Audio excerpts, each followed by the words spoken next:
Hello po sa inyo mga ka-Jansky, kumusta po kayo?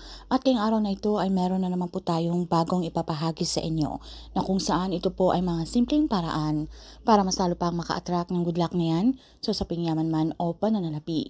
So bago po ang lahat ay nais ko lang po i-promote sa inyo para po sa mga gusto ng mga pampaswerte sa inyong mga negosyo, sa inyong mga trabaho, sa inyong mga career, o kung kayo po ay mahilig maglaro ng anumang uri ng sugal, meron po tayong pampaswerte dyan. Para po sa mga interesado ay mag-PM lamang po kayo sa akin. So mga ka-Jansky, gamit lamang po ang isang buong bawang. Ito po ay makakatulong para matanggal po kung ano man po yung mga negatibong enerhiya na yan na kung saan nagtataka po kayo na kahit ano pong gawin ninyong pagsusumikap ay tila kailap kay dalang po ng swerte. Hindi po pumapasok sa inyo ang pera, tila kabigat po ng daloy ng pananalapi sa inyong pamumuhay. So hindi po natin alam sa ating mga paligid, meron pong mga inggit, mga evil eye na yan, especially kung meron po kayong mga negosyo, okay? Kung nakikita po ng ibang tao kayo po ay umaangat at meron po kayong mga potensyal. So ayaw po nilang sila po ay nauungusan, so malay nyo po. So hindi po natin alam. So dapat meron po tayong pangontra dyan, okay? Na pwede po natin ilagay sa ating mga front door or na ating mga main door. Dahil ito po ay malaki pong factor ang ginagampanan nito, okay? Ng ating mga pintuan, dahil ito po ay nagsisilbing bunganga ng ating tahanan. Nandito po pumapasok ang chi energy or positive energy na dapat makontra po ang anumang mga kamalasan o mga negatibong enerhiya na papasok sa ating mga bahay. Napakasimple lamang po ating gagawin sa isang buong bawang mga ka-Jansky. Atin lang po itong talian ng pulang panali or mga red ribbon kung meron po kayo.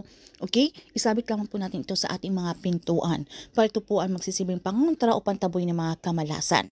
Or pwede din po natin itong isabit sa ating mga bintana, mga ka-Jansky, okay? So kung gusto niyo po, pwede po sa pintuan o sa inyong mga bintana para mas gusto niyo pong mas lalo pang kung ano man po yung mga negative energy na yan. Ito po ay makakatulong. Especially ito din pong bawang, ito rin po magsisilbing mga proteksyon, okay? Kung meron pong mga masasamang elemento sa paligid, lalo po kung tayo po ay nasa probinsya, okay? Malakas po ang ang paniniwala na sa pamamagitan po ng bawang ay hindi po pasok yung mga masasamang elemento na yan. Ito po yung magsisilbing proteksyon para matanggal yung mga hadlang natin, yung mga blockages na yan, na kung saan na ito po nagdudulot ng kahirapan. So, nagtataka ka nga dati, siniswerte naman tayo, pero bigla ito napalitan ng kamalasan at sunod-sunod ng kamalasan. So, hindi po natin deserve yung mga bagay na yan. Dahil tayo po ay hindi tamad, tayo po ay nagsusumikap sa buhay. So, tayo po ay matulungin sa kapwa. So, sa pamamagitan po ng ritual na ito ay parating po natin kay universe na tayo po ay ready na makareceive ng blessings na yan. So bago po natin ito isabit sa ating mga pintuan or sa ating mga bintana, atin yung muna itong dasalan o ritualan para ma-activate ang energy nito mga ka-Jansky. So hawakan po natin itong ating bawang at ilapat nyo po ito malapit sa inyong mga bibig. Inyo po itong bulungan, okay? So dasalan nyo muna kahit mga personal na dasal. Pero kung alam nyo po yung kung kayo po ay Katoliko, isang ama namin at isang sumasampalataya ako. Dan sambitin lamang niyo ang inyong mga intensyon, ang inyong mga kahilingan, kung ano po ang gusto nyong i-manifest, okay? Kung meron po kayong mga problema na gusto na pong matapos, matultukan, mabigyan ng solusyon. So, huwag niyo pong limitahan ang inyong mga sarili sa paghingi ng anumang mga kahilingan na yan. Kung alam niyo pong deserve niyo po ang bagay na yan. Then, pagkatapos tayo po ay maging positibo, i-claim, i-affirm niyo na po sa inyong mga sarili ang mga swerteng darating. Sambitin niyo lamang po yung ating mantra. Thank you, universe. Now, I'm ready to receive the blessings. Then pagkatapos, pwede po natin itong pasikatan sa sikat ng araw kahit mga 5 to 10 minutes para mas lalo pang ma-activate ang energy nito.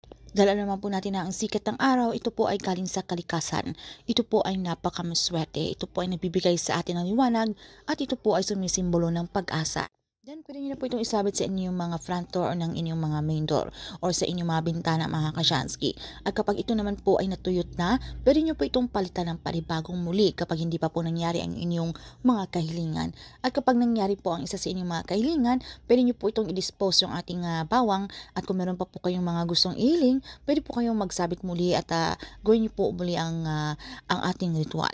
So, kinakailangan na malakas po ang ating paniniwala para ito po ay mag-work sa inyo. Dahil dito po ay pinapractice natin yung law of attraction, okay? Na kung saan kung tayo po ay positibo na mangyayari po ang isang bagay, lalo po na deserve po natin ang ating hinihiling kay universe, ito po ay mangyayari. At kinakailangan sa ito mga pampaswerte ay sabayan pa rin po natin ang pagsusumikap. Aksyon, pagpaplanong gagawin kung paano pa po tayo mas lalong umangat. Dahil itong mga pampaswerte ito ay isang gabayo o inspirasyon lamang para mas lalo pang lumapit ang swerte na yan. So, kinakailangan nasa atin pa rin po ang may control at tayo pa rin po ang gumagawa ng ating kapalaran. Nasa ating kamay ang tagumpay mga ka-Jansky. Ika nga nila, nasa Diyos ang awa, nasa tao ang gawa. So yun lamang po, and good luck po sa inyo. So kung meron po kayong mga katanungan o hindi man masyadong klaro sa topic na ito, ay paki-comment na lamang po sa ibaba. So good luck po sa inyo mga ka-Chansky.